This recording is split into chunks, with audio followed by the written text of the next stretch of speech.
दोस्तों कैसे हैं। मैं आज आपको आलू चना बनाना सिखाऊंगा। सबसे पहले आपने चने लेने हैं, इनको अच्छी तरह साफ़ करें। इनमें जो कंकर वगैरह होते हैं उनको निकाल कर ओवन में गर्म पानी करें, उसमें आप डाल दें।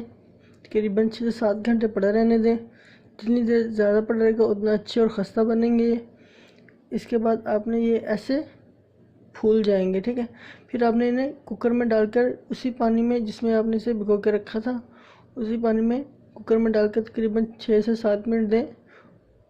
अगर वीडियो अच्छी लगे तो मेरे चैनल को सब्सक्राइब कीजिएगा। ये राइट जाने पे एक बटन है रेड कलर का, इस पर क्लिक कर दें।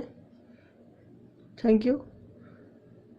ठीक है, अब ये उबाइल हो गया, ठीक है। ये देखिए,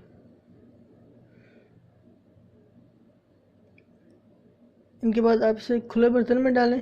अब हमने आलू को बॉयल करना है, उसी पानी में आलू को बॉयल कर दें। आलू को दरमियान से कट लगा लें। इस कट का फ़ायदा मैं आपको बताता हूँ जब ये आलू उबाइल होके आएंगे, ठीक है। ये देखिए, अब ये आलू उबल चुका है। इसे भी आपने तकरीबन 5 मिनट देने हैं।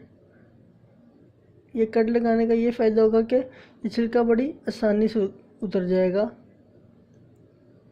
मोस्टली लोग ऐसे करते हैं कि इन्हें निकाल कर ठंडे पानी में डालते हैं और फिर आराम से छिलका उतारते हैं, वैसे आलू का जायका ख़राब हो जाता है, ठीक है। ये देखिए, ये छिलका बड़े आराम से उतर गया है।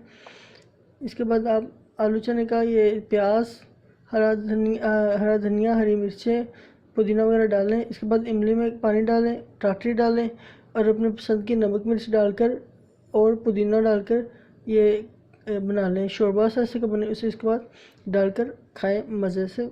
अल्लाह हाफिज़।